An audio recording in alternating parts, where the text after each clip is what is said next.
नमस्कार दोस्त, स्वागत है आप सभी का विकास स्टडी पॉइंट में। दोस्तों, इस वीडियो में हम बात करने वाले हैं इंपॉर्टेंट क्वेश्चन की। क्लास 12 का हिस्ट्री का चैप्टर नंबर 3 रखा गया है, जिसका नाम है बंधुत्व, जाति और वैल्यू। ये इंपॉर्टेंट क्वेश्चन आंसरों की सीरीज चल रही है, जिसमें हम ये देख रहे हैं कि आखिर किस किस तरीके के क्वेश्चंस पूछे जाते हैं आपके बोर्ड में और कौन कौन से ऐसे क्वेश्चन है जो ज्यादा इंपॉर्टेंट है।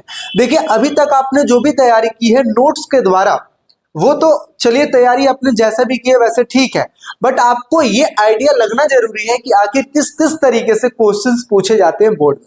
ठीक है, सो दैट्स वाई ये वीडियो आप लोग के लिए बहुत ही ज्यादा इंपॉर्टेंट हो जाता है। तो मैं कहता हूं, अगर आपने देख लिया तो ये समझ जाइए कि इसमें आपको ये आइडिया लग जाएगा कि इस तरीके के क्वेश्चंस आते हैं और ऐसे ही पूछे जाएंगे। ठीक है, और इन्हीं में से क्वेश्चन आएंगे, डोंट वरी अबाउट दैट।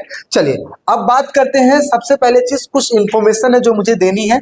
जैसे जिन बच्चों को ऑलरेडी पता है, चलिए बहुत अच्छी बात है, वो अपने फ्रेंडों में शेयर कर देंगे। जिन बच्चों को नहीं पता है वो ये बात जान लीजिए कि अगर आप ये वीडियो देख रहे हैं और उसके बाद कहते हैं भैया मुझे नोट्स चाहिए, तो नोट्स कहाँ से मिलेगा? आपको नंबर मैं अपना दे रहा हूं, व्हाट्सएप नंबर 7011912793। ये नंबर है जहां पर आप मुझे व्हाट्सएप कर सकते हैं और आप इसका पीडीएफ ले सकते हैं फ्री ऑफ कॉस्ट। ठीक है, कैसे लेंगे आप? फ्री ऑफ कॉस्ट आपको ये चीजें मिल जाएंगी। दूसरी चीज, अगर आप चाहते हैं और भी सब्जेक्ट का नोट्स लेना तो वो भी आपको मिल जाएगा, वो प्रोसेस सारा बता दिया जाएगा। आपको व्हाट्सएप पे मैसेज करना है, साथ ही साथ आपको जो है वो ग्रुप में भी जोड़ दिया जाएगा, ताकि जितने भी अपडेट्स आते हैं वो भी आपको मिलते रहे। साथ ही साथ टॉपर्स के ग्रुप में आप रहोगे तो आपको ये भी आइडिया लगेगा कि किस किस तरीके से क्वेश्चंस आते हैं और क्या क्या चीज इंपॉर्टेंट मटेरियल्स होता है जिसका यूज आप करेंगे। ठीक है ना। चलिए, अब ये तो इन्फॉर्मेशन मैंने आपको दे दिया, अब चलते हैं क्वेश्चंस को स्टार्ट करते हैं। सबसे पहला आपसे क्वेश्चंस लिया गया है अंतर्विवाह और बहिर्विवाह। ठीक है, बहिर्विवाह, ये क्वेश्चंस कितनी बार पूछा गया, हमारे समय में भी ये क्वेश्चन आया था और तब से लेकर लमसम 8 साल के करियर में मैं देखूं तो कई बार क्वेश्चन पूछा गया है। अंतर्विवाह और बहिर्विवाह से आप क्या समझते हैं? देखिए, सबसे पहले बहुत इजी है, लेकिन इसको समझना। अंतर्विवाह किसे कहते हैं? अंतर्विवाह उन विवाहों को कहते हैं। अंतः विवाह का मतलब आप ये समझ सकते हैं, अंतः अंदर की बात हो रही है, यानी कि जब ऐसा विवाह, ऐसा वैवाहिक संबंध जो कि समूह के भीतर होता है, यह समूह एक गोत्र, कुल, एक जाति अथवा एक ही स्थान पर बसने वाले लोगों में हो सकता है।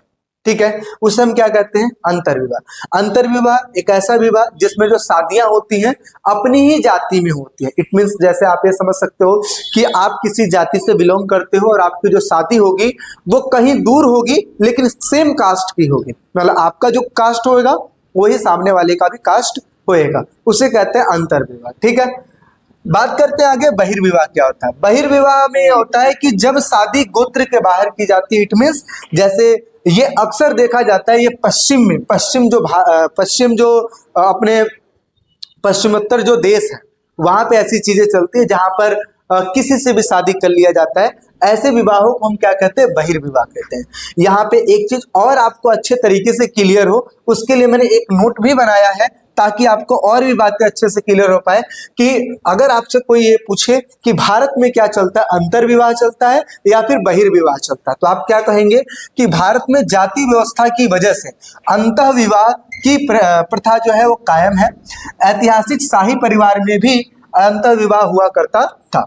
बात करते हैं पश्चिमी दुनिया के ज्यादातर हिस्सों में क्या होता है? बहिर्विवाह आम है, यानी कि इट मीन्स कहा जाए तो भारत में जो चलता है वो अंतर्विवाह चलता है और दूसरे देशों में, खासकर कि पश्चिमोत्तर जो देश है वहां पर बहिर्विवाह जैसी चीजें हैं। समझ में आ रही बातें? अंतःविवाह और बहिर्विवाह में क्या है। चलिए अब बात करते हैं अगले क्वेश्चन की। क्या लिखा है? बहुपति प्रथा और बहुपत्नी प्रथा से क्या अंतर है? बहुपति और बहुपत्नी, आप इससे ही क्लियर हो सकते हैं। आप कहोगे भैया ये तो बहुत इजी क्वेश्चन है। बहुपत्नी जिसके बहुत ज्यादा पति है, बहुपति जिसके बहुत ज्यादा पति है, पत्नी जिसमें बहुत ज्यादा पत्नियां होती हैं, और बहुपति मतलब जिसमें बहुत ज्यादा पति होते हैं। ठीक है, चलिए, तो बहुपति प्रथा में एक स्त्री के अनेक पति होते हैं। उदाहरण के लिए द्रौपदी जैसे कि महाभारत का आप कोई पात्र उठा सकते हैं। ठीक है। और बहुपत्नी प्रथा में एक पुरुष की एक से अधिक स्त्रियां होती हैं और प्रायः राजा लोग इस प्रकार के विवाह करते थे जहां पर एक राजा होते थे और उनकी कई सारी रानियां होती थी, ठीक है ना। तो इसे कहते हैं बहुपत्नी और ऊपर वालों को कहते हैं बहुपति। आई होप सो समझ में आया होगा। ऐसे भी क्वेश्चंस पूछे जाते हैं। चलिए 2 क्वेश्चन हमने ले लिया है इसमें। यहां पर मैं आपको बता दूं 2 टाइप्स के क्वेश्चन लिए गए हैं। एक लिया गया है शॉर्ट, ठीक है, और एक लिया गया है लॉन्ग। अब कहोगे भैया एमसीक्यू भी तो है।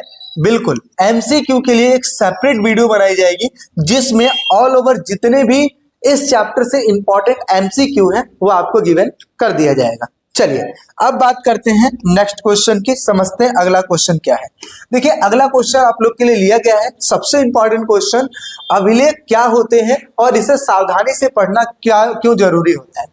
सबसे पहले आपको ये समझ में आना चाहिए अभिलेख क्या होते हैं।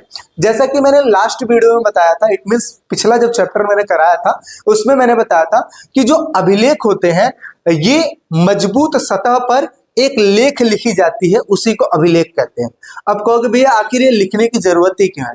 देखिए बहुत समय पहले, आज की डेट में क्या है, आज की डेट में अगर मान लीजिए हमें कोई भी इंफॉर्मेशन लंबे समय तक अगर रखनी है तो हमारे पास क्या होता है, डेटा होता है जिसको हम पेन ड्राइव में डाल सकते हैं और इवन कई प्रकार के हार्ड डिस्क वगैरह होते हैं या फिर नेट पे अपलोड कर दो, ऐसे होता है ना। उन सब चीजों पे अपलोड कर दोगे तो लंबे समय तक आप अपनी चीजों को स्टोर करके रख सकते हो या उसका फोटो कॉपी करवा के रख लो, है ना, कर सकते हो ना। लेकिन बहुत समय पहले इस प्रकार की ऐसी सुविधाएं नहीं थी तो लोग क्या करते थे, लोग लिखते थे। अब बताओ लिखी हुई जो चीज है उसको आप लंबे समय तक रख सकते हो? बिल्कुल नहीं रख सकते हो, क्योंकि अगर आपने कागज पे अगर लिख के रखा है तो एक समय के बाद वो नष्ट हो जाएगा। लेकिन अगर आपको लंबे समय के लिए रखना है तो आपको जाहिर सी बात है कुछ ऐसे जगहों पे लिखना है जो समय के साथ नष्ट ना हो। जैसे आपने देखा होगा ईंट पे जो लेख लिखा रहता है, फॉर एग्जांपल जैसे नाम वगैरह लिखा रहता है कि ईंट पे, है ना, ये राजेश का ईंट है, इस प्रकार की चीजें लिखते हैं ना, राजेश, रमेश, इस प्रकार की चीजें लिखी रहती है तो वो क्या लंबे समय तक दिखाई देता है ना। ऐसे ही बहुत समय पहले ऐसी चीजें लिखी जाती थी जिसमें बड़े बड़े शिलालेख हो गए, उस पे कुरेद कर यानी कि छेनी हथौड़े के माध्यम के द्वारा इन चीजों को लिखा जाता था और ये ऐसी चीजें थी जो कि लंबे समय तक चलती थी और इसी को हम क्या कहते हैं, अभिलेख कहते हैं। इट मीन्स हम ये कह सकते हैं मजबूत सतह पर लिखी गई लेख को अभिलेख कहते हैं। अब दूसरा क्वेश्चन आपके दिमाग में आ रहा होगा, क्या भैया ये सिर्फ पत्थर पे लिखे जाते हैं? कोई जरूरी नहीं है, ऐसे ताम्र पत्र पे भी लिखे जाते हैं, एवं धातुओं पर भी लिखे जाते थे, इस पे तो लिखे ही जाते थे। साथ ही साथ मजबूत मिट्टी के सतह पर भी लिख के उसको पका दिया जाता था, जैसे मेसोपोटामिया में होता था। तो इस प्रकार की चीजें होती थी। तो यही लिखा है कि अभिलेख प्रायः पत्थर, धातु या मिट्टी के बर्तन जैसे कठोर सतहों पर खुदे गए लेख को कहा जाता था। अभिलेखों से हमें समाज के कई ऐतिहासिक अभिनायकों की झलक देखने को मिलती है। इट मीन्स जो अभिनायक, इट मीन्स जो राजा वगैरह होते थे वो इन सभी चीजों पे चीजें लिखवा कर रखा करते थे। चलिए आगे समझते हैं। अभिलेखों को इसलिए सावधानी पूर्वक पढ़ना जरूरी है। क्यों पढ़ना जरूरी है? क्योंकि अभिलेख प्रायः उन लोगों की उपलब्धियों, क्रियाकलापों तथा विचारों के बारे में बताते हैं जो इन्हें क्या करते हैं, जो इन्हें लिखवाते हैं, जो इन्हें क्या करते हैं, लिखवाते हैं। हर एक अभिलेख किसी समुदाय खास करके दृष्टि से लिखा जाता था और इसलिए यह याद रखना आवश्यक हो जाता है कि यह ग्रंथ किसने लिखे, क्या लिखे गए और किसके द्वारा इसकी रचना की गई। अब देखिए एक चीज और समझिए, जब भी हम अभिलेखों को पढ़ते हैं यानी कि जिसको हम कहते हैं अभिलेख शास्त्र, अभिलेख शास्त्र जब भी किसी अभिलेख को पढ़ते हैं तो ये वो सोचते हैं कि आखिर इस अभिलेख को लिखा ही क्यों गया, लिखा गया तो इसमें क्या लिखा गया है और किसने इस चीज को लिखवाया होगा, क्या कारण रहे होंगे जिस चीज को लिखवाया गया होगा। तो जाहिर सी बात है इन अभिलेखों को तभी लिखा जाता होगा जब कोई विशेष चीज हो रही होगी, है ना, विशेष चीज जैसे कोई इंपॉर्टेंट चीज, कोई मान लो कि कोई किसी को दान दिया या कोई किसी को कोई चीज मिला हो, तो ऐसी जब चीजें होती है तभी इन सब चीजों को लिखी जाती है। तो इसी वजह से अभिलेख जो शास्त्री होते हैं, जो अभिलेखों को पढ़ते हैं, वो ये ध्यान रखते हैं क्योंकि इस अभिलेख को क्यों लिखा गया, किस लिए लिखा गया और किसके द्वारा इसकी रचना की गई। और ये इसलिए इंपॉर्टेंट है ताकि ये समझ में आ सके कि आखिर इसमें लिखा क्या गया है, इसलिए इसको सावधानी पूर्वक पढ़ना बहुत ही ज्यादा जरूरी हो जाता है। आगे समझते हैं, अगर हम इन ग्रंथों का इस्तेमाल सावधानी पूर्वक करें तो समाज में प्रचलित आचार व्यवहार एवं रिवाजों का इतिहास लिखा जा सकता है। यानी कि अगर हम सारे अभिलेखों को पढ़ें और अच्छे से पढ़ें तो जाहिर सी बात है कुछ ना कुछ इंफॉर्मेशन उस समाज के बारे में हमें देखने को मिल जाएगी, क्योंकि अभिलेखों की जो संख्या है कोई एक दो नहीं है बल्कि लाखों की संख्या है।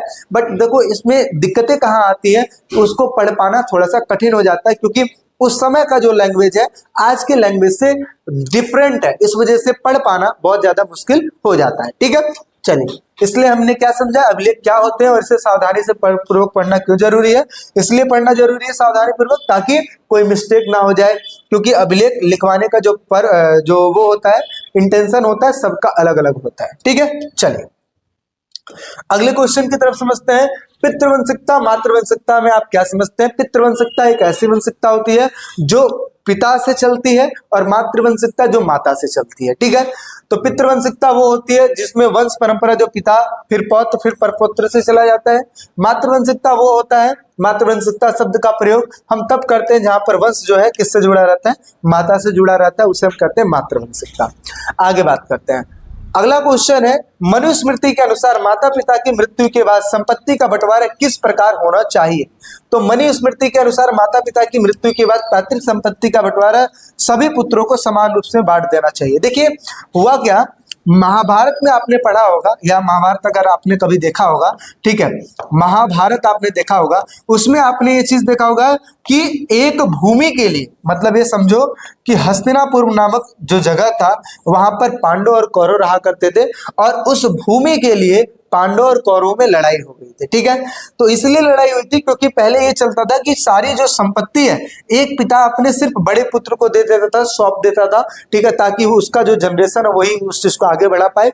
तो ऐसे सिचुएशन में जो चचेरे होते थे या ये समझो कि जो और भाई बहन होते थे वो भी उस चीज, भाई जो होते थे वो लड़ जाते थे, और आगे चल के इस चीज को सॉल्व किया गया मनुस्मृति के द्वारा। और मनुस्मृति एक प्रकार का विधि ग्रंथ है जिसमें ये बात लिखी हुई है कि अगर आपको संपत्ति के विवाद से बचना है तो आपको क्या करना है, सभी को एक समान बंटवारा करके जाना है। तो इस वजह से कहा जाता है कि उसके बाद से लेकर जब से ये चीज लिखा गया आज भी ये परंपरा चलती है कि पिता का जो पैतृक संपत्ति है वो बेटों में एक समान रूप से बांट दिया जाता है।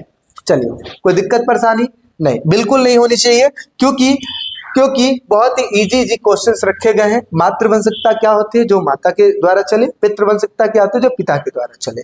मनुस्मृति जिसमें हमने बात किया कि जिसमें पैतृक संपत्ति का बंटवारा एक समान कर दिया जाता है।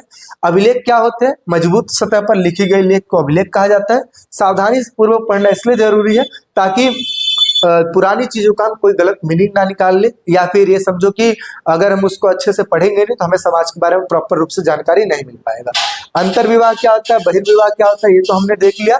समूह के अंदर विवाह करना अंतर्विवाह, गोत्र के बाहर विवाह करना बहिर्विवाह कहलाता है। बहुपत्नी जिसकी बहुत ज्यादा पत्नी हो, बहुपति जिसमें बहुत ज्यादा पति हो। चलिए, शॉर्ट क्वेश्चन हमने कर लिया, अब बढ़ते हैं थोड़े से और अच्छे क्वेश्चन की तरफ। ये भी क्वेश्चन मोस्ट इंपॉर्टेंट है, कई बार पूछा गया है। क्या लिखा है कि धर्म सूत्रों धर्म शास्त्रों में 4 वर्णों के लिए आदर्श जीविका के कुछ नियम बताइए। जैसा कि हमें पता है 4 वर्ण जो होते हैं कौन कौन से, ब्राह्मण क्षत्रिय वैश्य एंड शूद्र। ब्राह्मण क्षत्रिय वैश्य एंड शूद्र, अब ये 4 प्रकार के हो गए। अब ब्राह्मणों का काम क्या होता है भाई, देखो एक मोटा मोटी मैं आपको बता देता हूँ। ब्राह्मणों को काम अगर समझना है तो आप देखिए आज की डेट में पंडित क्या करते हैं, पूजा पाठ कराने का काम करते हैं, दान दक्षिणा लेते हैं, बदले में यज्ञ करवाते हैं, साथ ही साथ वेद पढ़ते हैं। आपके घर में कोई पूजा पाठ होता है तो आप पंडित को बुलाते हो, आपके घर में कोई कथा वार्ता होता है तो आप पंडित को बुलाते हो, आपके घर में भागवत करवाना होता है तो पंडित को बुलाते हो। तो हर काम करने के लिए इस प्रकार की जो चीजें करने के लिए आप पंडित को बुलाते हैं, है ना। तो ब्राह्मणों का काम ये हो गया और इन्हीं की वजह से उनकी जीविका चलती है। इसी प्रकार अगर बात की जाए क्षत्रियों की, तो क्षत्रियों का काम चलता था, जो राजा महाराजा बनते थे वो देखा जाए तो क्षत्रिय ही ऑलमोस्ट बना करते थे, क्षत्रिय बन जाते थे।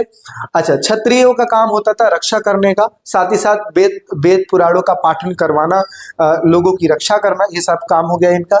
वैश्यों का काम हो गया व्यापार से रिलेटेड, है ना, खेती करना, व्यापार करना, है ना, वाणिज्य व्यापार करना, इस प्रकार की चीजें चलती थी। और शूद्रों का काम होता था इन तीनों की सेवाएं करना। इस प्रकार की परंपरा पहले चला करती थी। तो इन्हीं को हमें समझना है। तो क्या लिखा है कि धर्मसूत्रों धर्मशास्त्रों में 4 वर्णों का वर्णन किया गया है। ब्राह्मण की बात करें तो ब्राह्मण जो है, यहाँ पे एक चीज, हाँ, ब्राह्मण जो है जिनका काम होता है अध्ययन करना, वेदों की शिक्षाएं देना, यज्ञ कराना, करना करवाना, दान दक्षिणा लेना और देना। चलिए, यानी कि अब कहोगे भैया दान दक्षिणा देते, ये किसको देंगे? ब्राह्मण। ब्राह्मण अपने ब्राह्मण को देते हैं। इट मीन सबके अपने अपने ब्राह्मण होते हैं ना, तो ये भी दान दक्षिणा हमसे लेंगे और उनके ऊपर जो ब्राह्मण होता है उनके घर में जो भी पूजा पाठ होता है वो खुद थोड़ी नहीं करते हैं, वो भी किसी को बुलाया करते हैं, तो उनको वो चीज देते हैं। तो इस वजह से इसमें लेना देना सब लिखा हुआ है। चलिए, क्षत्रियों की बात कर लिया जाए तो क्षत्रिय का काम होता था युद्ध करना, लोगों की सुरक्षा प्रदान करना, न्याय करने का काम, वेद पढ़ना, यज्ञ करवाना, दान दक्षिणा देना इत्यादि। वैश्यों का काम क्या होता था? वेद पढ़ना, ठीक है, वेद पढ़ना यानी कि भी वेद पढ़ सकते थे, यज्ञ करवाना, दान दक्षिणा देना, कृषि, गौपालन, व्यापार इत्यादि चीजें करना। और लास्ट में शूद्रों का काम होता था इन उच्च वर्गों की सेवाएं करना, इट मीन जो भी कार्य और होते हैं उन सभी कार्यों को करना। चलिए, इतनी बात समझ में आ गई। अब मैं आपको बताता हूं एक ऐसा और भी वर्ग था जिसको इस कैटेगरी में ही नहीं रखा गया था। देखिए, इस कैटेगरी को बनाने का जो काम था ना, ये ब्राह्मणों के हाथ में था। और इसी वजह से इन्होंने जो टोटल बताया, इन्होंने 4 प्रकार के वर्ड बना दिए थे, ब्राह्मण, क्षत्रिय, वैश्य एंड शूद्र। अब कुछ ऐसे मैं वो और बता रहा हूं जो कि इनको इसका हिस्सा नहीं माना गया था, इन वर्डों का ही हिस्सा नहीं माना गया था, जिनको हम कहते हैं चांडाल। क्या बोलते हैं?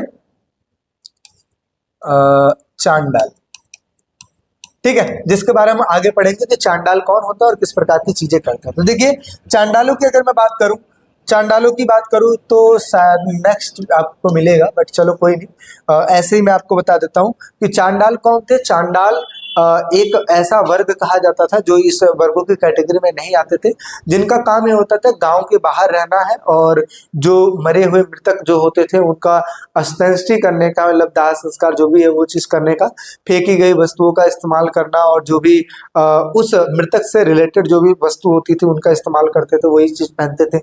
इनको आदेश नहीं होता था कि ये आम जनता की तरह घूम फिर नहीं सकते थे, इनको बाहर रखा जाता था, गांव के बाहर। इनको कहा जाता था कि अगर अचानक से आपको सामने नहीं आना है, ये तो समझो कि एक तरीके से देखना, छूना तो दूर की बात है, देखना तक भी पसंद नहीं करते थे ये लोग, ठीक है। साथ ही साथ इनके साथ बहुत ज्यादा भेदभाव किया जाता था। कहा जाता है कि इनको करताल बजाकर तब चलाया जाता था। करताल समझते हो ना, कि मतलब पैरों में कुछ ऐसे घुंघरू वगैरह बांध के चलो ताकि सामने वाले को ये पता लग जाए कि आप आ रहे हो, ठीक है। अगर आ रहे होगे तो वो छुप जाएंगे, आपको देखने से बच जाएंगे, ठीक है। इस प्रकार की चीजें बहुत ही ज्यादा अशुभ माना जाता था उन लोगों को देखना। तो इस प्रकार की चीजें थी चांडालों के बारे में, जो कि हम नेक्स्ट स्लाइड में अगर कहीं क्वेश्चन है तो उसको हम बात कर लेंगे। अदरवाइज देखा जाए तो ये 4 वर्ड हो गए। समझ में आ रही बातें? चलिए भाई, नेक्स्ट बात कर लेते हैं और आगे समझते हैं। अगला आता है क्वेश्चन, 600 ईसा पूर्व से लेकर 600 ईस्वी के मध्य क्या क्या परिवर्तन हुए। तो 600 ईसा पूर्व से लेकर 600 ईस्वी के बीच में कई सारे परिवर्तन देखने को मिले हैं। खास करके आर्थिक और राजनीतिक जीवन में परिवर्तन हो गया और इसकी वजह से समाज पर काफी प्रभाव भी पड़ा। और धीरे धीरे करके वन क्षेत्र में काफी विस्तार किया गया, यानी कि वन जो क्षेत्र है उसका सफाया किया गया और उसको सफाई करने के बाद वहां पर खेती योग्य वो भूमि बनाई गई जहाँ पे खेती वगैरह हो पाए। और इससे वहां पर रहने वाले लोगों की जीवन शैली में क्या आया? बदलाव आया। शिल्प विशेषज्ञों की एक विशिष्ट सामाजिक वर्ग उभरा, जिसमें बड़े जमींदार, किसान तथा श्रमिक वर्ग इत्यादि शामिल थे। ऐसे वर्ग जो कि शिल्प विशेषज्ञ, ऐसा समझ सकते हो कि ऐसे वर्ग जिन्होंने मूर्तियों को तराशना शुरू कर दिया, और इन्हीं में बड़े जमींदार, किसान, श्रमिक इत्यादि जैसे जो वर्ग थे वो भी उभरे। संपत्ति के असमान वितरण ने सामाजिक विषमताओं को प्रखर बना दिया। अभी जस्ट मैंने आपको बताया महाभारत का एग्जाम्पल लेके, जिसमें मैंने आपको बताया कि जो संपत्ति थी, संपत्ति का असमान वितरण, इट मीन्स सिर्फ बड़े बेटों को इंपॉर्टेंस दिया जाता था ना, तो इसका मतलब क्या हुआ? संपत्ति का असमान वितरण कर दिए और इसकी वजह से समाज में विषमताएं पैदा हो जाती थी, इट मीन्स लड़ाइयां पैदा हो जाती थी। तो इसी वजह से आगे चल के मनुस्मृति जैसी चीजें बनाई गई, जो कि 200 ईसा पूर्व से लेकर 200 ईस्वी के बीच में बनाई गई थी। और इसी के द्वारा क्या किया गया? संपत्ति का एक समान वितरण होने की बात की गई थी, ठीक है। तो इस तरीके से हमने देखा 600 ईसा पूर्व से लेकर 600 ईस्वी के बीच में कौन कौन से परिवर्तन देखने को मिले थे। चलिए, नेक्स्ट बात कर लेते हैं, अगला क्वेश्चन हमारे सामने आता है, क्या आता है, 600 ईसा पूर्व से लेकर 600 ईस्वी में स्त्री पुरुषों के बीच सामाजिक हैसियत की विभिन्नता संसाधनों पर उनके नियंत्रण की भिन्नता की वजह से किस प्रकार से प्रकट थे। देखिए, कहा जाए स्त्री पुरुष में अगर विभिन्नताओं की बात किया जाए तो स्टार्टिंग से ही देखा जाए तो स्त्रियां जो थी, स्त्रियों को पैतृक संपत्ति का हिस्सा नहीं दिया जाता था। उनको कहा जाता है जो जहाँ पे उनकी शादी होगी वहां पे जो प्रॉपर्टी मिलेगी वो आपका हिस्सा होगा, अदरवाइज यहाँ पर आपको ये चीजें नहीं मिलेगी। ठीक है, और इसके साथ साथ जो वंश है ना वो भी पिता के द्वारा चलाया जाता था, ना कि माता के द्वारा चलाया जाता था। तो क्या लिखा है, मनुस्मृति के अनुसार पैतृक जायदाद का माता पिता के बाद सभी पुत्रों में एक समान रूप से बांट दिया जाता था। ज्येष्ठ पुत्र को विशेष भाग का अधिकारी बनाया जाता था, यानी कि जो विशेष भूमि होती थी वो ज्येष्ठ पुत्र के हाथ में होता था। स्त्रियां इस पैतृक संसाधन में हिस्सेदारी की मांग नहीं कर सकती थी, इट मीन्स वो उनका हिस्सा वहां पर नहीं होता था। आगे, विवाह के समय मिले उपहारों पर स्त्रियों का स्वामित्व माना जाता था और इसी को स्त्री धन कहा गया है। ठीक है, यानी कि पिता की प्रॉपर्टी में उनका कोई हिस्सा नहीं रहेगा और विवाह के समय जितने भी उपहार वो सारी चीजें मिल गई। अभी हम आगे भी बात करने वाले हैं कि कौन कौन सी ऐसी संपत्ति होती है जो कि स्त्री की होती है। ठीक है, तो विवाह के समय जो भी चीजें मिल जाती है वो स्त्री धन कहलाती थी, अदरवाइज देखा जाए पिता की प्रॉपर्टी में उनका हिस्सा नहीं होता था। इस संपत्ति की उनकी संतान विरासत के रूप में प्राप्त कर सकती थी और इसके ऊपर उसके पति का कोई अधिकार नहीं था। यानी कि देखा जाए तो इसमें बात कहा गया कि इस संपत्ति की उनकी संतान विरासत के रूप में प्राप्त कर सकती थी। इसका मतलब ये हुआ कि अगर मान लेते हैं बाई चांसली ऐसा हो जाए कि जो स्त्री है, स्त्री का जो बेटा है, अगर वो चाहे तो उस प्रॉपर्टी में थोड़ा सा हिस्सा ले सकता है, लेकिन ये रजामंदी के द्वारा, आपस में डिस्कशन के द्वारा, अगर या तो समझो कि सिर्फ एक ही लड़की थी और लड़की होने की वजह से बेटा कोई था नहीं तो बेटे को कुछ मिलेगा नहीं, तो सिर्फ लड़कियों को मिल जाएगा ना, तो ऐसी स्थिति में वो विरासत उसके हाथ में आ जाएगी। अदरवाइज देखा जाए, आप ये कह दो कि उनके पति का कोई इसमें उत्तराधिकार होता था, तो ऐसा कुछ नहीं होता था। मनुस्मृति स्त्रियों को पति की आज्ञा के विरुद्ध पारिवारिक संपत्ति या फिर अन्य अपने बहुमूल्य धन के गुप्त संचयन के विरुद्ध चेतावनी दी है। इसका मतलब क्या है, मनुस्मृति में ये बात लिखी हुई है कि आप अपने पति के बिना बताए आप धन संचयन नहीं कर सकते या फिर कोई भी इस प्रकार का कार्य नहीं कर सकते। इसका मतलब ये है कि आपको सारी की सारी जो बातें अपने पति को बतानी पड़ेगी, नहीं तो आप जो कार्य कर रहे हो इसका मतलब ये समझा जाएगा कि आप अपने पति के विरुद्ध कार्य कर रहे हो। ठीक है, तो ये सारी चीजें इसमें लिखी हुई है। चलिए अब नेक्स्ट की बात कर लेते हैं। अगला क्वेश्चन आप लोग के सामने आता है, देखिए क्या क्वेश्चन है, क्या आरंभिक राज्यों में शासक निश्चित रूप से क्षत्रिय होते थे? अब ये क्वेश्चन आपसे बोला गया है कि क्या राजा बनने का अधिकार जो है क्या सिर्फ क्षत्रिय को है, ऐसा क्वेश्चन आपसे पूछा जा रहा है।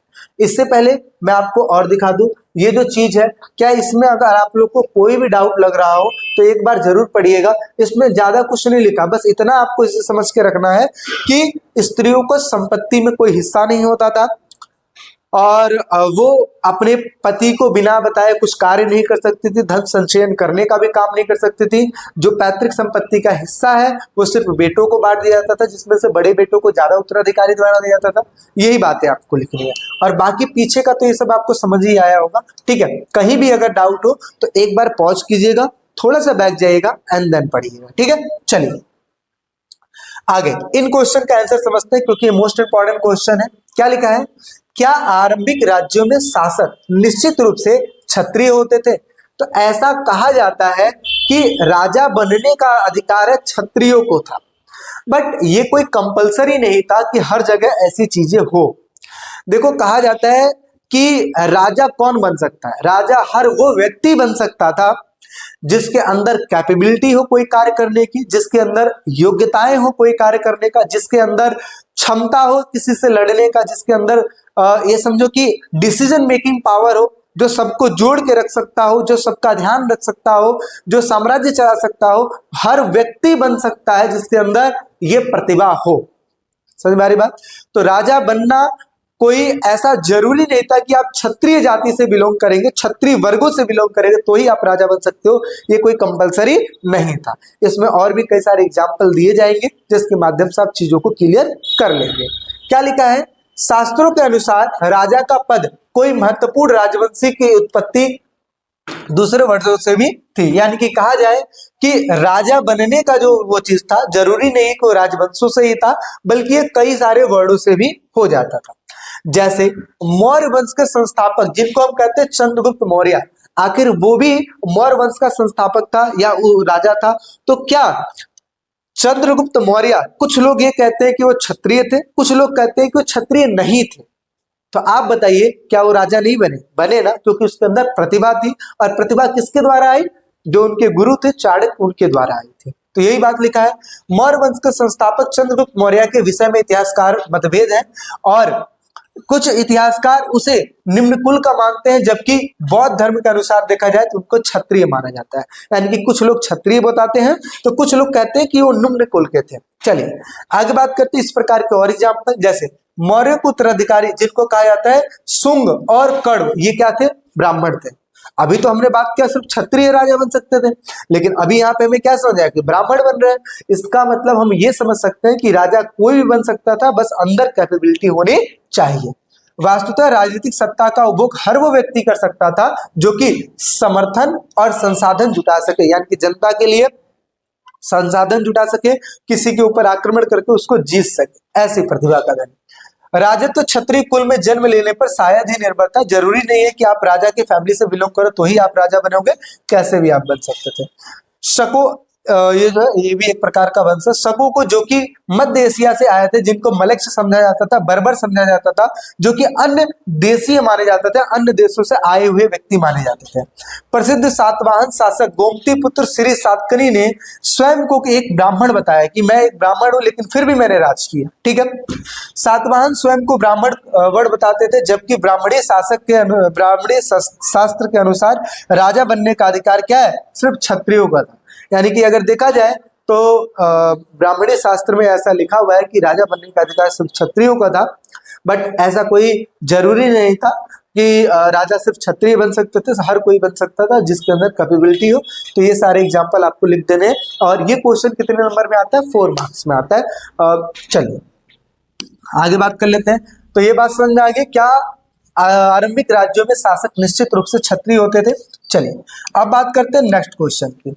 अगला है चांडाल कौन थे, इनके क्या कर्तव्य थे? अभी जस्ट कुछ समय पहले मैंने बताया कि ये वो जाति थी या ये वो लोग थे जिनको वर्ण व्यवस्था से बाहर रखा जाता था। तो देखिए क्या लिखा है, ब्राह्मण कुछ लोगों को वर्ण व्यवस्था वाली सामाजिक प्रणाली का अंग नहीं मानते थे। इसके अलावा उन्होंने समाज के कुछ वर्गों को अस्पृश्य घोषित कर दिया, मतलब जिसको छूना भी पाप हो ऐसा घोषित कर दिया। सामाजिक विषमताओं को और अधिक जटिल बना दिया। ब्राह्मणों का यह मानना था कि कुछ कर्म विशेष रूप से अनुष्ठानों से संपादन से जुड़े क्या होते हैं? पवित्र होते हैं। यानी कि कुछ काम ऐसे होते हैं जो कि बहुत ज्यादा पवित्र होते हैं, जिसको कराने का जो काम होता है ब्राह्मणों का। लेकिन कुछ काम ऐसे होते हैं जो कि दूषित होते हैं। दूषित कामों को ब्राह्मण नहीं कराते, बल्कि कौन कराता है? चांडाल कराते हैं। क्या लिखा है, पवित्रता के इस पहलू के ठीक विपरीत कुछ ऐसे भी कार्य थे जिन्हें दूषित माना जाता था, जैसे कि शवों को स्तंभित करना, साथ ही साथ मृत पशुओं को छूना। ऐसे कार्य करने वाले को चांडाल कहा जाता था। स्वयं को सामाजिक क्रम में ऊंचा समझने वाले लोग इन लोगों को स्पर्श करना तो दूर बल्कि इनको देखना भी बुरा मानते थे। यानी कि जिन्होंने वर्ण व्यवस्था की रचना की, उन्होंने ये कहा कि ये ऐसे लोग हैं जिनको स्पर्श करना, इट मींस छूना तो दूर की बात है, बल्कि इनको देखना भी बुरा मानते थे।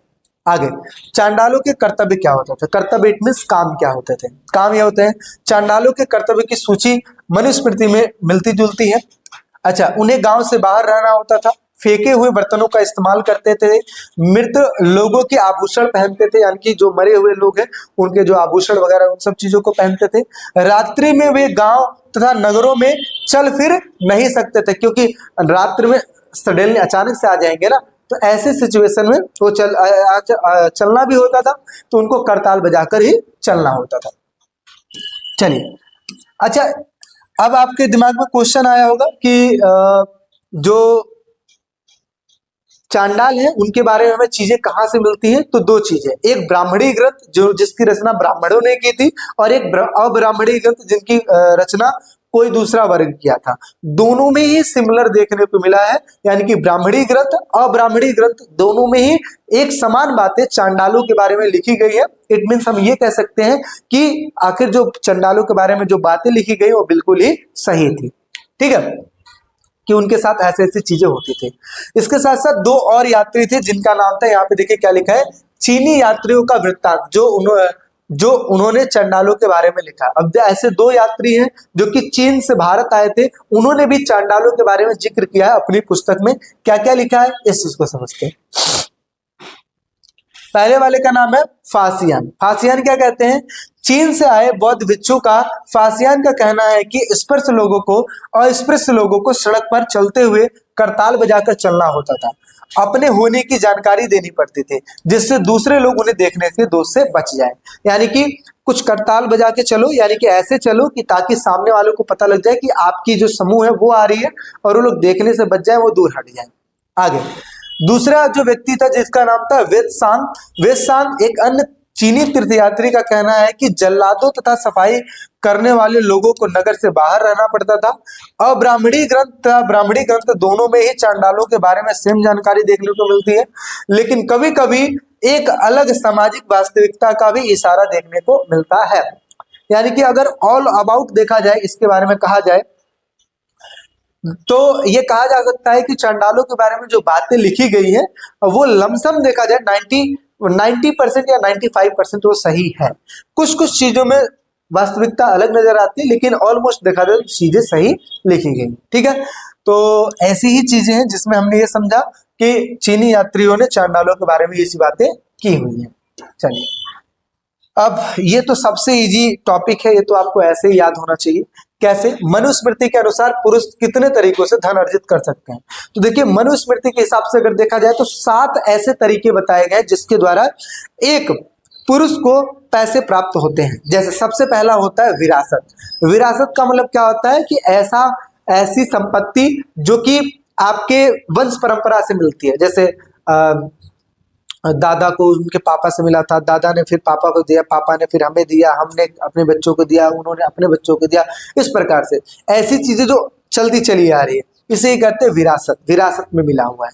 अगला है खोज। खोज का मतलब कोई भी चीज की खोज आपने की है। इट मीन समझो कि आपने कोई चीज पाया तो वो चीज किसकी हो जाती है? आपकी हो जाती है। तो ऐसे पहले समय में क्या होता था कि नई नई जगहों की खोज करो, नई नई चीजों की खोज करो, जो आप खोजोगे वो तुम्हारा हो जाएगा, क्योंकि पहले इतनी इन्फॉर्मेशन थोड़ी ना होती है। आज के दौर पे सैटेलाइट सब देख लेते हैं क्या है सारी चीजें, लेकिन पहले के समय में ये थोड़ी ना था।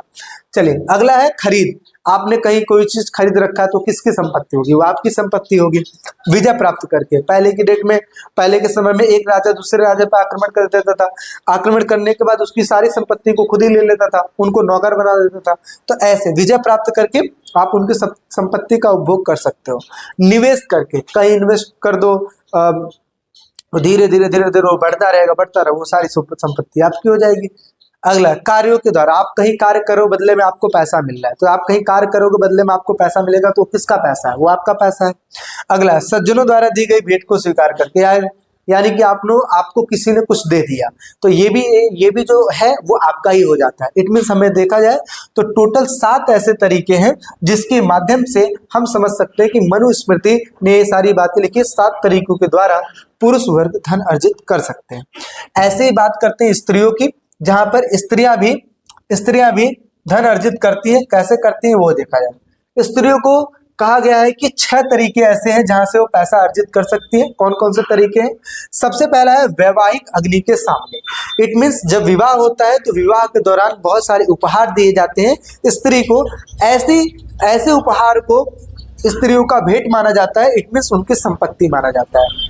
अगला है वधुगमन के समय मिली हुई भेंट। वधुगमन का मतलब क्या होता है? जब दुल्हन की विदाई होती है और ऐसी सिचुएशन में कोई स्नेह के रूप में आकर पैसा दे दिया तो वो भी संपत्ति उसी का मतलब माना जाता है। अगला है स्नेह के प्रतीक के रूप में। कई बार ऐसा होता है कि लोग गए मिलने के लिए, तो मिलने जब गए तो कुछ पैसा उठा के दे दिया, कि जैसा होता है ना कि हम कैसे पहले इंतजार करते थे कि हमारे घर पे बुआ आए, कोई चाचा आए, कोई मौसा आए, आएंगे तो पैसा दे के जाएंगे, इस प्रकार से होता था ना। तो ऐसे ही स्नेह के रूप में मिली हुई भेंट। ठीक है, आगे भाई माता पिता के द्वारा उपहार दिया गया। किसके द्वारा? कि शादी होने के बाद जब भाई आते हैं मिलने के लिए, जब पिता आते हैं मिलने के लिए तो उपहार देते हैं। आगे परवर्ती काल में मिली हुई भेंट, यानी कि शादी के बाद जितनी भी भेंट कभी भी मिली हुई हो वो सब परवर्ती काल में आ जाती है। इसके साथ साथ वो सब कुछ जो उसको अनुरागी पति से मिलता है, इट मीन्स वो भी संपत्ति उन्हीं की संपत्ति होती है जो वो अपने पति से स्वीकार करती है, इट मीन्स जो उनको मिलता है। तो वो भी क्या होता है, वो सारा चीज उन्हीं के हाथ में आता है। इट मीन्स देखा जाए तो 6 ऐसे तरीके हैं जहां से वो स्त्रियां धन अर्जित कर सकती है। चलिए देखिए, बहुत ही इजी है। पहला चीज स्त्रियों के बारे में हमने पढ़ लिया, फिर हमने पुरुषों के बारे में पढ़ा था, फिर चीनी यात्रियों ने चांडालों के बारे में क्या कहा था ये भी हमने पढ़ा, चांडाल कौन थे ये भी हमने पढ़ा, क्या शासक सिर्फ राजा बन सकते थे ये भी हमने क्लियर कर लिया, स्त्री पुरुष में धन की असमानता यानी कि वही प्रॉपर्टी किसको मिलती थी, ये सब चीज पढ़ लिया और परिवर्तन पढ़ लिया। इस प्रकार से हमने शॉर्ट क्वेश्चन सारे शॉर्ट लॉन्ग सभी करते चले रहे। अब चलते हैं हम नेक्स्ट क्वेश्चन की तरफ, जो कि अगला क्वेश्चन है हमारा। क्या लिखा है? महाभारत के लेखक कौन थे? महाभारत के लेखक कौन थे? महाभारत के लेखक कौन थे, यह एक विवाद का प्रश्न है, क्योंकि कहा जाता है कि अगर आपको सीधा अगर बोलना हो कि महाभारत के लेखक कौन थे तो आप सीधा कहेंगे महर्षि वेद व्यास थे, महर्षि वेद व्यास थे। लेकिन ये भी बात कहा जाता है कि सिर्फ वेद व्यास नहीं बल्कि आगे चल के बहुत से लोगों ने इसमें बहुत सारी चीजें ऐड की। ठीक है, तो उसी के बारे में चीजें बताई जाती है। देखिए क्या लिखा है, महाभारत का लेखक कौन है, यह विवाद का एक प्रश्न है। यह माना जाता है कि मूल कथा के जो रचयिता है वो कौन है? भट्ट सारथी हैं, जिन्हें कहा जाता था सूत। और ये क्षत्रिय योद्धाओं के साथ युद्ध में जाते थे और ये देखते थे कि जब लड़ाई हो रही है तो कौन जीत रहा है, कौन हार रहा है, किसने किसको कैसे मारा, और वो सारी चीजें लिख लेते थे। इसलिए कहा जाता है कि यह माना जाता है कि मूल कथा के रचयिता भट्ट सारथी थे, जिन्हें सूत कहा जाता था। ये क्षत्रिय योद्धा के साथ युद्ध क्षेत्र में जाते थे और उनकी जीत एवं उपलब्धियों के विषय में कविताएं लिखा करते थे। इन रचनाओं को प्रेषण मुख्य रूप से किया जाता था, यानी कि मौखिक रूप से, मतलब वो देख के जब आते थे तो वो बताते थे कि आज युद्ध ऐसे हुआ, और फिर उसको लिखा जाता था ऐसे।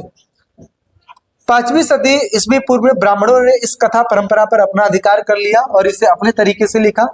तकरीबन 200 ईसा पूर्व से लेकर 200 ईस्वी के मध्य हम इस ग्रंथ के रचना काल का एक और चरण देखने को मिलता है। इस समय कृष्ण जी को विष्णु जी का अवतार माना गया है और उनके द्वारा कुछ उपदेश दिए गए हैं, मतलब गीता का सार दिया गया है, इट मींस उपदेश दिए गए हैं। आरंभ में कहा जाता है कि इसमें सिर्फ 10,000 श्लोक थे, लेकिन धीरे धीरे आगे चल के श्लोकों की संख्या बढ़ती चली गई, जो कि 1 लाख के आसपास चली गई।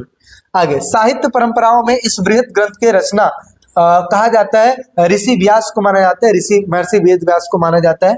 परंपरा के अनुसार व्यास ने इस ग्रंथ को गणेश जी से लिखवाया था, यानी कि अगर देखा जाए तो कहा जाता है कि महाभारत की रचना किसने की है?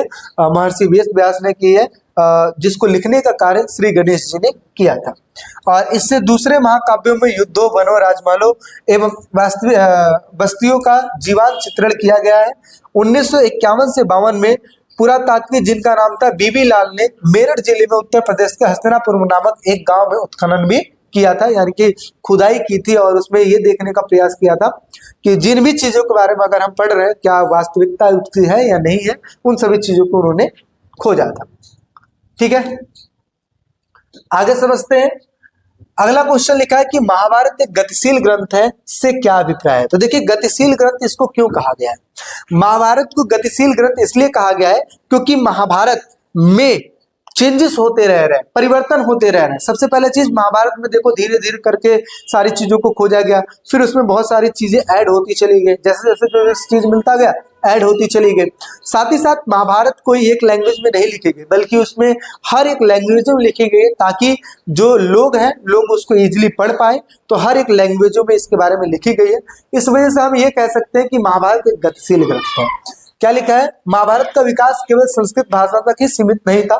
शताब्दियों में इस महाकाव्य के कई पाठांतर अलग अलग भाषाओं में लिखे गए और कई कहानियां का अब उद्भव एक खास क्षेत्र में हुआ एवं जिनका खास लोगों के मध्य प्रसार भी हुआ, वे इन महाकाव्य में समाहित कर ली गई और इसके अलावा इस महाकाव्य की मुख्य कथा की कोई पुनर्व्याख्या की गई। यानी कि देखा जाए तो कई सारी व्याख्याएं की गई हैं, अपने अपने लैंग्वेजों में की गई है। कहीं इसको शॉर्ट स्टोरी के तौर पे दिखाया गया है, तो कहीं एकदम बड़ा स्टोरी बनाकर दिखाया गया है। इनके प्रसंगों को मूर्ति कला एवं चित्रों को भी दिखाया गया है और इस महाकाव्य ने नाटकों एवं नृत्य कलाओं के लिए भी वास्तु प्रदान किए। इट मीन हम महाभारत से बहुत सी चीजें सीख सकते हैं, चाहे वो वास्तुकला हो, चाहे वो नृत्य कला हो, चाहे कुछ भी हो, क्योंकि महाभारत हर एक चीज के लिए सुटेबल है। यानी कि हम सीखना चाहें तो बहुत सी चीजें महाभारत के द्वारा हम सीख सकते हैं, जिसमें भगवान श्री कृष्ण अर्जुन को उपदेश देते हैं और उनके माध्यम से ये बताया जाता है कि आखिर एक जीवन किस तरीके से चलाया जा सकता है और किस तरीके से हम अपने इस जीवन को सफल बना सकते हैं। उन सभी बातों को इसमें लिखा गया है। अब एक और क्वेश्चन आप लोग के सामने आता है, क्या लिखा है? स्पष्ट कीजिए कि विशिष्ट परिवारों में पितृवंशिकता क्यों महत्वपूर्ण रही होगी, यानी कि क्यों जरूरी रही होगी। तो पितृवंशिकता जरूरी इसलिए रही होगी, उस समय की बात किया जाए, पितृवंशिकता जरूरी इसलिए रही होगी क्योंकि वंश परंपरा को आगे बढ़ाना था और ये डिसाइड हो जाता था कि जो भी बड़ा होगा, जो भी सबसे बड़ा पुत्र होगा, उसी को संपत्ति दिया जाएगा, ऐसी चीजें कर दी गई थी। तो क्या लिखा है? विशिष्ट परिवारों में अधिकतर राजवंशों में लगभग 6ठी शताब्दी ईस्वी पूर्व में पितृवंशिकता प्रणाली का अनुसरण किया गया था और इसका एक यह कारण था कि पितृवंशिकता में पुत्र पिता की मृत्यु के बाद उसके संसाधनों पर अधिकार कर सकते थे। राजा का पुत्र पिता की मृत्यु के बाद सिंहासन पर बैठता था। पितृवंशिकता के प्रति झुकाव शासन परिवारों के लिए एक अनूठी बात, पितृवंशिकता के प्रति झुकाव शासक परिवारों के लिए कोई अनूठी बात नहीं थी, यानी कि कोई एक बहुत बड़ी बात नहीं थी, ये परंपरा चलती आ रही थी। समाज में पुरुषों के महत्व का पता पितृवंशिकता से होता है। ऋग्वेद जैसे कर्मकांडीय ग्रंथ के मंत्रों से भी यह बात स्पष्ट होता है कि संभवतः धनी वर्ग के पुरुष और ब्राह्मण भी ऐसे ही दृष्टिकोण रखते थे कि जो वंश है वो पिता से ही चला जाए। इसी को देखिए, आप महाभारत का एग्जाम्पल ले लीजिए, चाहे आप रामायण का एग्जाम्पल ले लीजिए, हर जगह पे पितृवंशिकता स्टार्टिंग में फॉलो की जाती थी, लेकिन आगे चल के मनुस्मृति जैसी चीजें आई और जिसके माध्यम से चीजों में परिवर्तन आया। चलिए अगला समझते हैं। अगला क्वेश्चन क्या लिखा है कि महाभारत जैसे जटिल ग्रंथों को समझना इतिहासकारों के लिए एक बहुत कठिन कार्य है और इस कथन को औचित्य पूर्वक निर्धारित कीजिए। ये क्वेश्चन इंपॉर्टेंट है क्योंकि ऑल इंडिया 2008 में आया है। अब कहोगे भाई इतना टाइम पुराना है, बिल्कुल पुराना है, बट ये क्वेश्चन इंपॉर्टेंट है। क्यों? क्योंकि महाभारत जैसे जटिल ग्रंथों को समझना क्या इतिहासकारों के लिए इजी था? तो नहीं था। क्यों नहीं था? क्योंकि वही है कि महाभारत कोई छोटा मोटा चीज नहीं है, बहुत बड़ी चीज है। उसको ढूंढ पाना, उसके बारे में समझ पाना, सारी चीजों को मैच कर पाना, सारी चीजों को पार्ट वाइज जोड़ पाना बहुत ही मुश्किल है। तो इसी वजह से किसी भी ग्रंथ का विश्लेषण करते समय इतिहासकार उनकी भाषा, लिपि, संस्कृति तथा तमिल साधारण भाषा, विशिष्ट की भाषा, ये सब चीजों को ध्यान में रखते हैं। साथ ही साथ ग्रंथ का प्रकार भी देखते हैं कि उसमें मंत्र का कोई बात लिखा है या फिर कथा लिखी गई है, क्या लिखा गया है। लेखक की जानकारी तथा उसका दृष्टिकोण, रचनात्मक काल का भी ध्यान रखा जाता है कि आखिर इस चीज को कब लिखा गया, क्यों लिखा गया। इसके सबके विषयों में महाभारत जैसे ग्रंथ की जानकारी प्राप्त करना अत्यंत कठिन था और इसके निम्नलिखित कारण थे। क्या कारण थे भाई?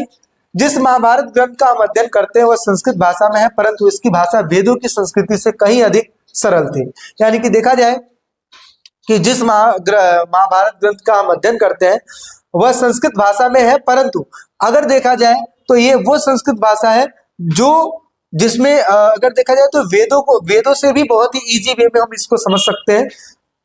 यानी कि ऐसा कह लो कि सरल शब्दों में लिखा गया है।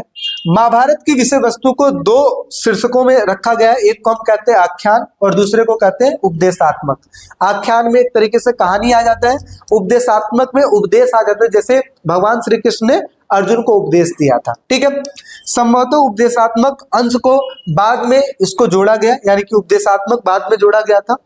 आगे, यह ग्रंथ कई लेखकों द्वारा लिखा गया है। इसकी तिथियां भी अनेक हैं, जैसे पहला चरण माना जाता है 200 ईसा पूर्व से लेकर 200 ईस्वी उपदेशात्मक का अंश लगभग 200 से 400 ईस्वी के मध्य जोड़ा गया। यानी कि स्टार्टिंग में देखा जाए तो पहले चरण को ये देखा जाए कि ये जो आख्यान था उसके बारे में देखा गया, लेकिन आगे चल के जो उपदेशात्मक है इसको भी इसमें जोड़ा गया था।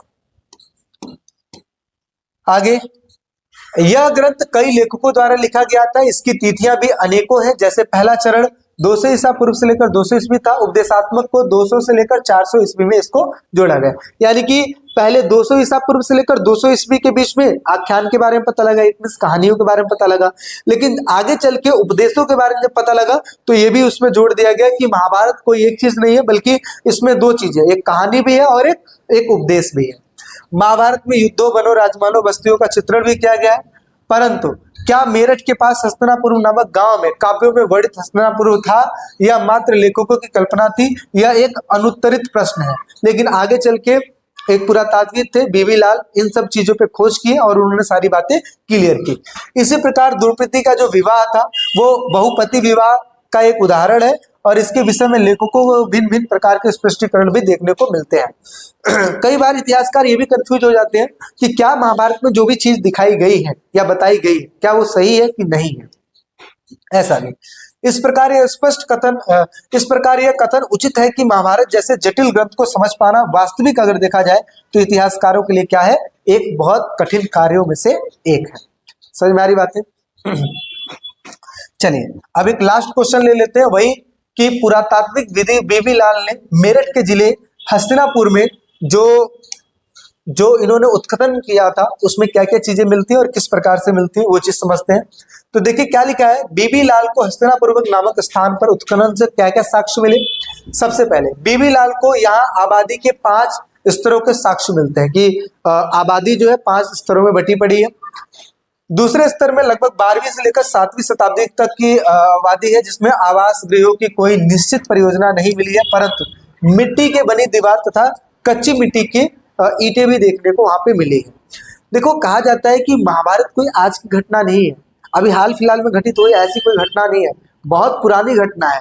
तो आप जाहिर सी बात है उस समय की चीजें अगर ढूंढोगे तो क्या वास्तविकता का मतलब वास्तविक चीज वैसी मिल पाएंगी क्या जैसा आप सोच रहे हो? नहीं मिलेंगे। कुछ अवशेष मिल गया तो मिल गया, नहीं तो वो भी नहीं मिलेगा। समझ में आ रही बात है?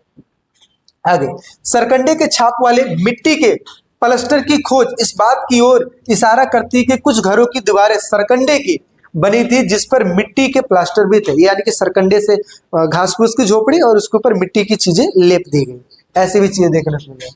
तीसरे स्तर में देखा जाए तो लगभग 6वीं से 3री शताब्दी ईस्वी के बीच के लिए लाल कहते हैं कि इस मतलब बीबी लाल कहते हैं कि इस काल के घर कच्ची तथा पक्की ईंटों के बने थे और इसमें पोषण घट और मिट्टी के नाले गंदे पानी के निकासी के लिए इस्तेमाल किए जाते थे। यानी कि कहा जाए ये स्तर, पहला स्तर कुछ और था, दूसरे स्तर में हमने देखा कि झोपड़ी टाइप में बना के मिट्टी के लेप थे। आगे चल के तीसरे स्तर में हमने देखा कि इसमें कुछ चीजें और चेंजेस आए, जैसे कच्ची पक्की ईंटों से घर बनाए जाने लगे, नालियों का इस्तेमाल किया जाने लगा था। ठीक है, इसके साथ साथ वल्य कूपों का इस्तेमाल, जैसे कुओं और मल की निकासी वाले गो दोनों की रूपों में किया जाता था। यानी कि देखा जाए तो उस समय ऐसा भी था कि कई जगहों पर, जैसे आज के डेट में हम कहते हैं ना वॉशरूम बनाया गया, ऐसे पहले भी मल निकालने के लिए ऐसे गड्ढे बना दिए जाते थे। और साथ ही साथ कई जगहों पे तो हमें कुएं जैसे साक्ष्य भी देखने को मिले हैं, कुआं बनाया गया है। ठीक है, तो एक छोटी सी चीजें हैं जिसमें हमें ये समझ में आया कि बीबी लाल ने मेरठ के जिले में हस्तिनापुर में जब इन्होंने वो सारी चीजें देखी तो उनको कुछ कुछ साक्ष्य देखने को मिला है, उन्होंने अपने हिसाब से जो भी चीज उनको मिला है उसके बारे में लिखा है। देखिए ये क्वेश्चन मैंने इसलिए इसमें रखा है क्योंकि अभी जो हाल फिलहाल में जो पेपर हुआ था अपना प्री बोर्ड हुआ था उसमें ये क्वेश्चन उठाए गए थे, तो इसी वजह से इस क्वेश्चंस को मैंने लिखा हुआ है। और आई होप सो आपको चीजें समझ में भी आ रही होगी। और थोड़ी बहुत चीजें देखो उटपटांग से थोड़े से वर्ड है, बट ये है कि एक बार दो बार अगर देखेंगे डेफिनेटली चीजें अपने आप क्लियर हो जाएंगी। ठीक है ना, तो ये हमें समझ में आ गया मेरठ में क्या क्या चीज। एंड अगला है ये हो गया महाभारत जैसे जटिल ग्रंथ को क्या समझ पाना इतिहासकारों के लिए आसान था? बिल्कुल आसान नहीं था। फिर हमने ये पढ़ लिया पितृवंशिकता क्यों महत्वपूर्ण रही होगी, गतिशील ग्रंथ हमने पढ़ लिया, महाभारत के लेखक कौन थे, मनुस्मृति में स्त्री पुरुष, यानी कि ऑल ओवर अगर देखा जाए तो जो अपना ये जो चैप्टर है ऑलमोस्ट क्लियर हो चुका है। और एक बार दो बार देखेंगे तो अपने आप मतलब चीजें सही हो जाएंगी। अच्छा, साथ ही साथ मैंने आपको बता दिया 7011912793 पे आपको मैसेज करना है। मैसेज करने के बाद आपको चीजें देखने को मिल जाएंगी। अगर आपको इसको पीडीएफ चाहिए, पीडीएफ को मिल जाएगा। और जो भी डाउट्स है, कोई भी दिक्कत हो, आप परेशानी आप इसमें बता सकते हैं। साथ ही साथ अगर चैनल पर नए हैं तो सब्सक्राइब कर लीजिएगा। इससे ये रहेगा कि जो चीजें हैं, अपडेट्स हैं, आपको मिलती रहेंगी। और साथ ही साथ हमारे ग्रुप से जरूर जुड़िएगा, जो टॉपर्स के ग्रुप है, और उसमें बहुत सारी चीजें शेयर की जाएंगी। आई होप सो सारी चीजें आपको समझ में आई है। कोई डाउट, दिक्कत, परेशानी है तो कमेंट सेक्शन में जरूर पूछिएगा। और कोई सजेशन देना है तो वो भी जरूर दीजिएगा। फिर मिलते हैं एक नेक्स्ट वीडियो में। अभी के लिए फिर टेक केयर, बाय।